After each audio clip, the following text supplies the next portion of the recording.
We have differences on guns, on taxes, on health care, and I think people should have that information before they go to the caucus or the primary. Well, Hillary Clinton has begun going after Bernie Sanders' record, as yet another poll in Iowa shows Clinton and Sanders in a virtual tie in the Hawkeye state. Could Sanders take the first two contests? Let's bring in New Mexico Congressman Ben Ray Lujan. He's also chairman of the Democratic Congressional Campaign Committee. Congressman, great to have you here. Alisyn, great to be with you today. Are you surprised by how tight a race this has become between Clinton and Sanders? Well, I'm never surprised by anything when it comes to elections, and especially when polls close. As you get closer to Election Day, polls seem to do that. But, I mean, you're truly not surprised that Hillary Clinton, who was seen as, I mean, the runaway favorite months ago, is now neck and neck. In fact, Bernie Sanders in some polls is beating her in Iowa and New Hampshire. No, as the electorate pays more attention, polls tighten, and that's why it's important for our candidates to be on the ground talking about real ideas and real solutions. I think that's the difference that you're seeing between Democrats and Republicans, where at least Secretary Clinton, Governor O'Malley, and Senator Sanders are talking about ideas and how to improve people's lives, as opposed to the ugly rhetoric that we're seeing especially from Donald Trump and Ted Cruz.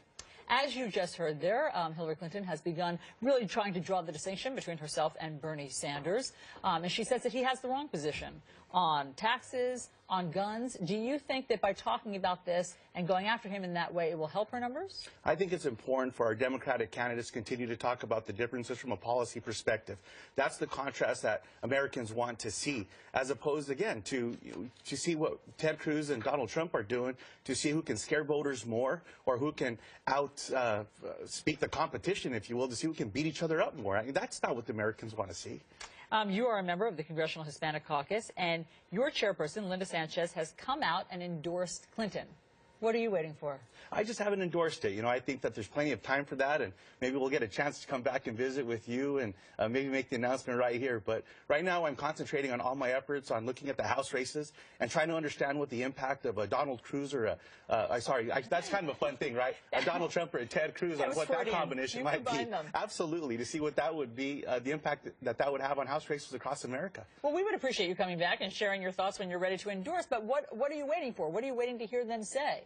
Not necessarily waiting for anything. I've been concentrating my efforts on making sure that we're able to pick up seats across America, show the contrast to the American people between Republicans and Democrats, and make sure that we're able to talk about those strengths and those ideas that Democrats truly have. Hillary Clinton, talking about the differences between herself and Bernie Sanders, has had an unintended consequence, and that is it has been a boon to fundraising for Bernie Sanders. According to his campaign, let me read to you what they just said yesterday. Thanks, Team Clinton.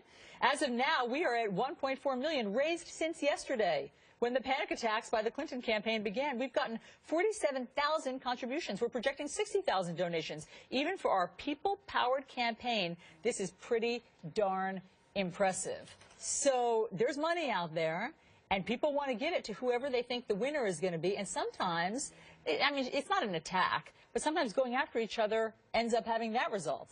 Well, again, I think the real difference between Bernie Sanders and Hillary Clinton and Governor O'Malley have been an exchange of ideas on differences of policy, as opposed to Donald Trump and Ted Cruz and Rubio and even Governor Haley weighing in now to talk about their differences and their infighting. I'd rather have a conversation about differences from a policy perspective on how these ideas are going to make people's lives better, as opposed to these ugly attacks. And look, there's not a person that Donald Trump hasn't attacked yet. And if you haven't been attacked, don't worry, it's coming. So are you seeing down ticket, as they say, lower than the presidential race, the Donald Trump effect? The effect that he's having on Democratic candidates, and whether or not there's sort of a grassroots mobilization, a galvanization of people who want to come out for them because of Donald Trump? Well, I'll answer that question, Alisyn, the way that a pollster who Speaker Paul Ryan and Republicans hired to answer that question for them. The pollster said that Donald Trump would have a horrific impact on Republicans down ballot. And when Paul Ryan asked the pollster, well, who would be worse, Ted Cruz or Donald Trump? Then they went on to say Ted Cruz would be even worse than Donald Trump. So not only did Governor Nikki Haley admit this yesterday, and she's still trying to spin her way out of this, she even knows that Donald Trump is bad for Republicans down ballot. And you're seeing evidence of that. Absolutely. Across the country, you're seeing more and more voters paying more attention, getting galvanized excitement across the country in places like New York, Virginia, Colorado, and Nevada.